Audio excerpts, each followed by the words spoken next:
Bien, jóvenes, vamos entonces con nuestro cuestionario de ciudadanía. Vamos a iniciar en la pregunta número 4, que dice, explique el convenio de la OIT de 1989. Partamos de la definición, ¿qué es OIT? Busque en el internet qué dice de OIT, solo para tener un contexto más amplio, ¿sí? Obviamente no va a aparecer que es OIT en la evaluación, así que no se preocupe, pero siempre es importante tener un contexto más amplio. ¿Qué es la OIT? ¿Alguien encontró?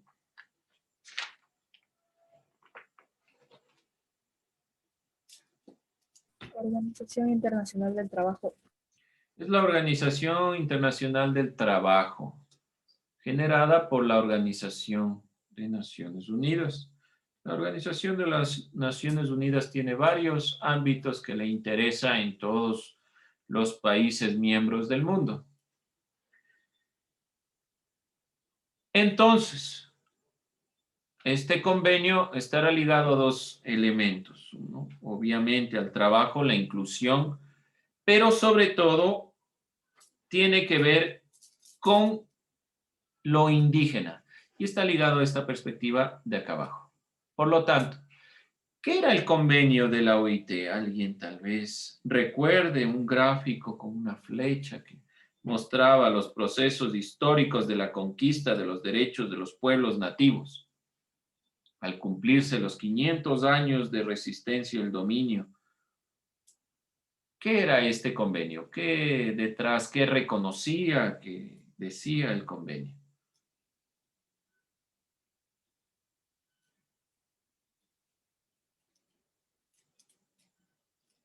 Michelle, Michelle, vamos a ir, démosle a Michelle la oportunidad, ¿ya? Reconoce a nivel internacional los derechos de los pueblos nativos o tribales. Ya, reconoce a nivel internacional los derechos. Por lo tanto, este convenio exige, y por eso la pregunta, ¿qué era la OIT?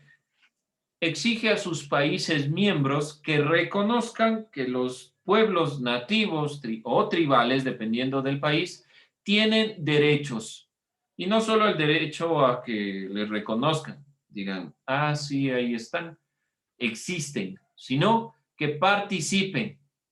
Estos dos elementos están unidos. ¿Alguien más sobre el convenio de la OIT? ¿No más encontró? ¿Puso? Bien, entonces no hay mayor inconveniente. Eso es en general el convenio de la OIT. Esta Organización Internacional del Trabajo, parte de la Organización de las Naciones Unidas, para 1989 firma un convenio con sus países miembros reconociendo los derechos de los pueblos nativos o tribales. Sacado de lo que ustedes dijeron. Hice un resumen de lo que ustedes dijeron, nada más. Ese es el pedido para estos cuestionarios. Ahora, explique qué permitió que los pueblos y nacionalidades indígenas del Ecuador generen o se dé propiamente el levantamiento indígena de 1990. ¿Qué permitió? Esto, primerito. Si no se hubiera accedido por medio del convenio en los países miembros que se dé este reconocimiento de los derechos, hubiera sido un proceso mucho más complejo.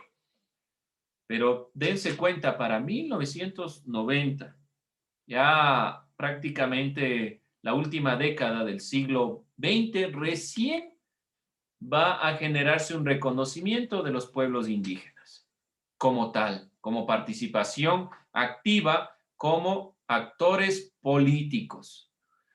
¿Qué permitió? El convenio de la OIT de 1989. ¿Qué más permitió que los pueblos y nacionalidades indígenas de Ecuador se genere este levantamiento? ¿Qué les permitió a los pueblos el levantamiento indígena? ¿Qué más les permitió? Podremos partir del hecho en sí mismo. ¿Qué pasó en 1990 en el Ecuador? ¿Por qué se levantaron los indígenas de la sierra sobre todo? ¿Cuál fue la razón?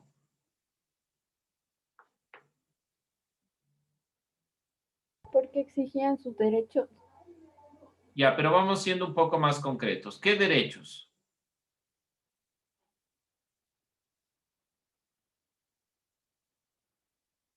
¿Qué derecho sería el que exigen estos pueblos? Una igualdad Complete la idea, complete la idea. ¿Igualdad entre qué? para una igualdad que se da, o sea, que le den derechos así como del trabajador, por decirlo, porque había una explotación y no se los reconocía como ciudadanos también creo que era.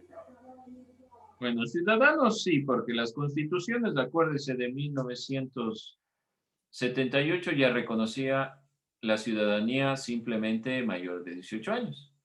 Pero en parte sí hay algunos elementos que usted puntualiza. Reconocimiento en cuanto al trabajo, que ha sido una lucha social larga y extensa de los pueblos y nacionalidades indígenas. Pero hay algo más, porque recuerden que para esta época ya se habían firmado tratados o por lo menos normas, leyes, como las que priorizan la tierra para los indígenas. Aún así, hay algo más que están pidiendo para 1990. No solo la tierra. No digo que no sea, pero no es solo ese el fundamento. Hay algo más.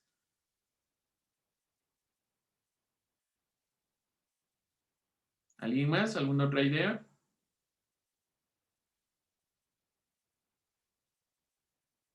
Es el reconocimiento de los derechos, pero sobre todo, ¿qué derechos?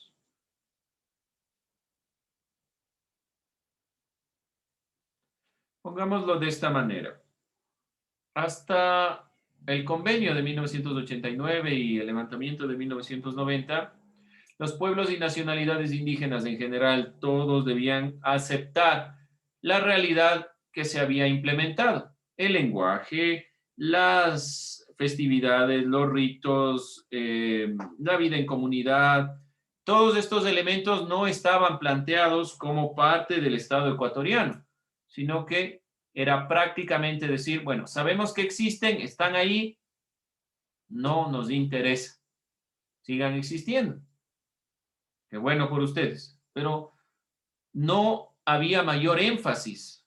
Los pueblos y nacionalidades indígenas se levantan en 1990, impulsados por este convenio, impulsados por los movimientos previos ya de grupos y personajes importantes dentro de la historia, que permite que estos grupos indígenas lleven sus demandas. Una de las demandas fundamentales es el reconocimiento de que el Ecuador está conformado por pueblos y nacionalidades, que no simplemente existen ahí, sino que han aportado directamente a la conformación de la cultura ecuatoriana. ¿Qué les permite entonces? Reconocerse como pueblos y nacionalidades con criterio propio, con perspectivas propias, pero que aportan directamente a la cultura en general. Esto va a ser recogido 8 años después en la Constitución de 1998, que consagra el Estado intercultural y plurinacional. ¿Por qué lo consagra así? Porque realmente el Ecuador se conforma de esta cantidad de grupos que no habían sido visibilizados, que si no es también por el convenio de la OIT y no es por los levantamientos alrededor de América Latina que permiten un cambio de perspectiva en la mentalidad en general. A nivel global, 1989 es un proceso importante alrededor del mundo. ¿Sí? No se olviden 1989, caída del muro de Berlín, 1989, todo este proceso de terminación, culminación de las luchas entre comunistas y capitalistas, todos estos procesos y que también previamente generaron una serie de levantamientos en América Latina, impulsan a los indígenas también a levantarse tratando de mostrar su propia perspectiva, su propia forma de entender el mundo. Nos vamos a basar principalmente en este convenio para explicar qué les permitió y también vamos a ir puntualizando la idea de qué se pedía en este levantamiento indígena. ¿Alguna duda, inquietud, preguntas?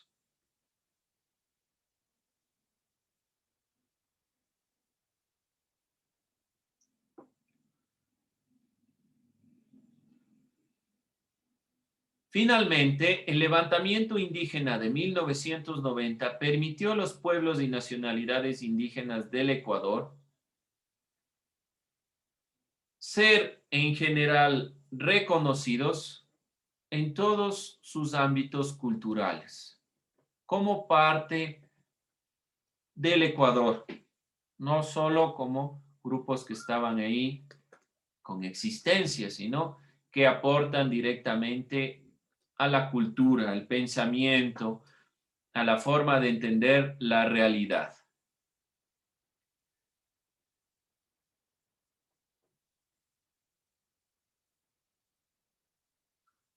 ¿Dudas, preguntas, inquietudes sobre esta temática? Bien, ¿qué es el mestizaje y para qué sirvió en la época colonial? ¿Qué es el mestizaje? ¿Qué entendemos por mestizaje?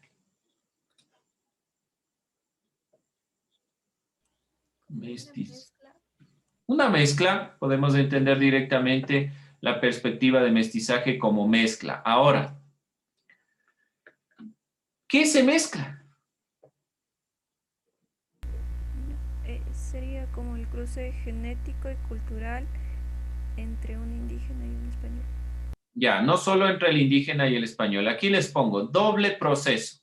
Uno sanguíneo, que es la mezcla de una etnia con otra, porque puede ser un blanco con un afro, pero por lo general nosotros entendemos el mestizaje siempre con la mezcla indígena-español. Dentro de las castas en sí mismas, ¿sí? En cuanto a la perspectiva de la casta, la primera parte de la mezcla es indígena-español, pero hay una serie de mezclas. ¿Por qué se dieron las castas en la época colonial? Directamente por este mestizaje.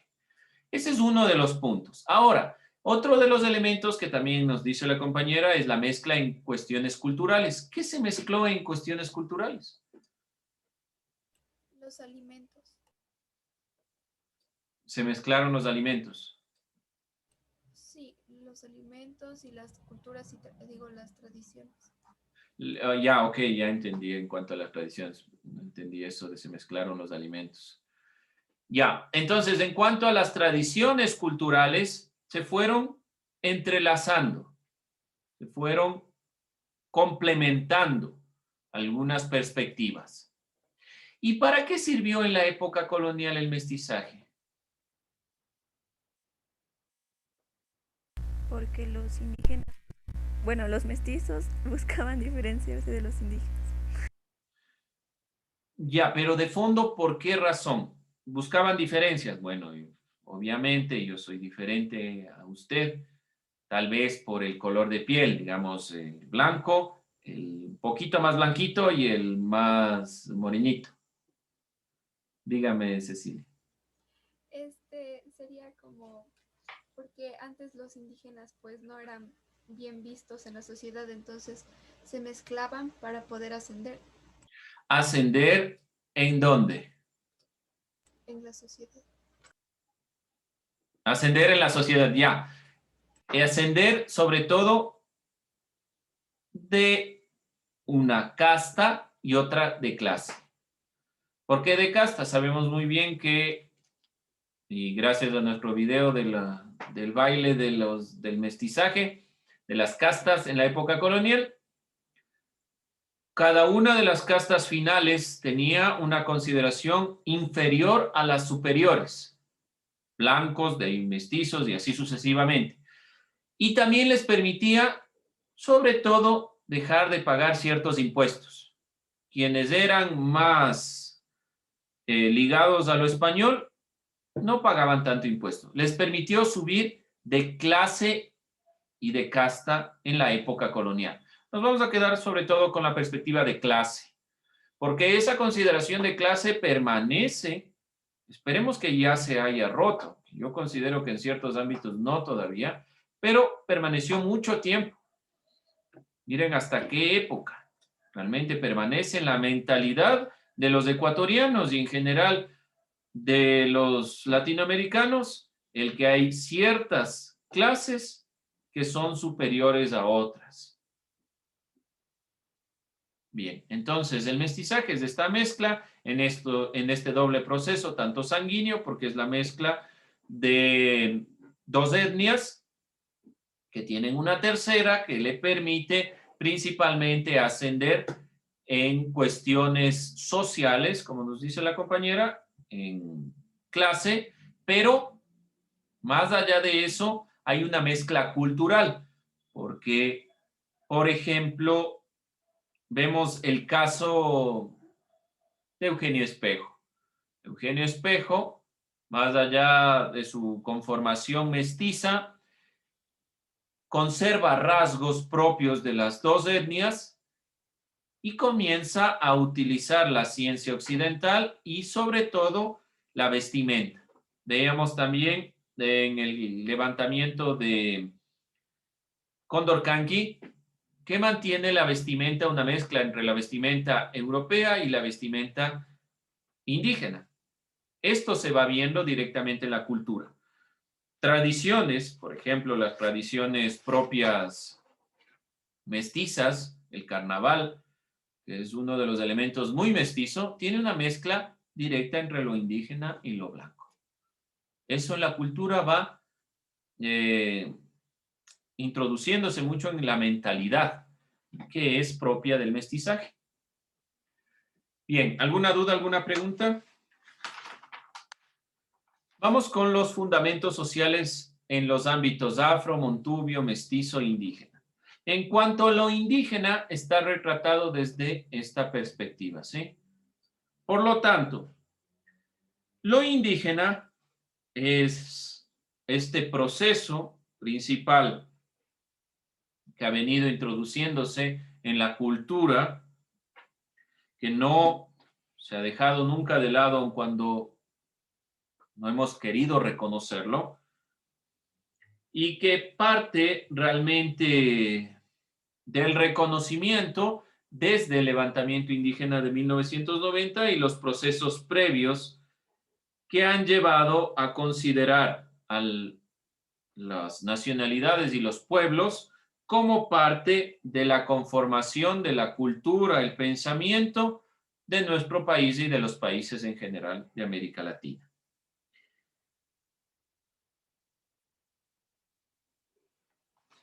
Dentro de la consideración de lo mestizo, debemos sintetizar que el mestizaje, además de ser un proceso, como sabemos, sanguíneo, lo que hemos estado visibilizando aquí, es un proceso cultural y que en la mezcla más patente ha sido la música, la comida y las festividades. Muchas veces, muchas de las festividades han sido reconocidas más como parte de lo blanco cuando han sido mestizas. Entonces es importante recalcar este punto de vista. Reconocer también que en la época colonial había un interés marcado por el mestizaje, por ascender de casta y tener mayores privilegios. Estos dos elementos, por lo tanto, están retratados en estas perspectivas que ya hemos puntualizado. Vamos con lo que del todo no hemos hablado. Lo afro. La población afrodescendiente llegó desde África, sabemos muy bien. Para octubre de 1553, un galeón transportaba personas esclavizadas provenientes de Guinea y viajaban entre Panamá y Lima. Encalló en las costas de Atacames, lograron escapar 17 hombres y 6 mujeres, donde su líder, Alonso de Illescas, pudo conformar principalmente uno de los cacicazgos más importantes de Esmeraldas. Esmeraldas tenía una doble conformación, personas libres en el siglo XVI. Y para el siglo XVIII, con la incursión de la minería, también había personas esclavizadas. Esas personas esclavizadas, muchas de ellas huyeron para conformar estos grandes cacicazgos. Y tenemos otra conformación importante de un grupo muy relevante de personas afro en nuestro territorio, que es las personas pertenecientes a el Chota. Toda esta parte de Imbabura fue llevada el grupo de personas esclavizadas desde los religiosos jesuitas que tenían una gran cantidad de haciendas y necesitaban mano de obra. Hay una diferencia muy clara entre estos dos grupos. No son lo mismo las personas esmeraldeñas que los afros del Valle del Chota, principalmente por la situación en la cual estaban conformados, los unos libres, los otros sujetos a la hacienda de los jesuitas principalmente. Son dos elementos importantes. Ahora, hay que recordar la liberación de las personas esclavizadas que ocurrió en 1851 en el gobierno de José María Urbina. Pero eso no liberó el proceso de discriminación. Fueron libres para 1851, pero de fondo seguía existiendo una segregación social donde un grupo tenía privilegios y otros no. Eso es de manera rápida la perspectiva del fundamento social de lo afro en nuestro país. En cambio, por lo montubio, entendemos el pueblo del agro costeño que surge de una mezcla entre las tres consideraciones: indígena, blanco y afro. Se produjo en el litoral para el siglo XVI, resultado de la llegada de indígenas que huyeron de las haciendas serranas. ¿Por qué razón esta mezcla tan particular de lo montubio? Porque hay esta triple mezcla de indígena, blanco y afro. Afro que estuvo en el litoral, ustedes saben que las personas esclavizadas se llevaron sobre todo para las plantaciones que necesitaban de personas que se adapten mejor al clima. Los indígenas huyen de la sierra tratando de escapar y se da esta mezcla. Los montubios se asientan en la ribera de los ríos, principalmente en Manabí, los ríos Guayas, Santa Elena, El Oro, Santo Domingo de los Sácheros. Comparten su territorio con pueblos nativos de la costa. Principalmente su actividad económica es agrícola, de café, banano, arroz y la ganadería. Tienen un aporte cultural muy interesante dentro de la perspectiva ecuatoriana y realmente se conforman como un pueblo que tiene características diferentes a los demás pueblos ecuatorianos. ¿Alguna pregunta, alguna duda? Claro, un poco esta perspectiva, algo que se necesite recalcar.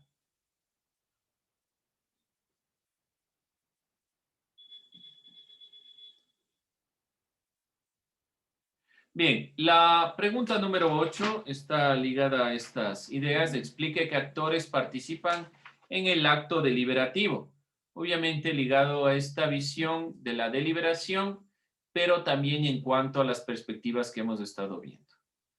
¿Cuáles son los actores que participan? Recuerden que tuvimos en alguna evaluación esta consideración. Lo importante es que usted genere este análisis de manera rápida, cuáles son los actores, quiénes participarían, y propiamente entender que la deliberación está ligado a la primera parte, que la deliberación es la participación activa de todos los que conforman una comunidad, un grupo de personas en pos de resolver una problemática. Aquí está la problemática. Nada más. Con eso vamos a cerrar. Mañana complementamos. Bien, jóvenes, con eso cerramos esta clase. Vamos a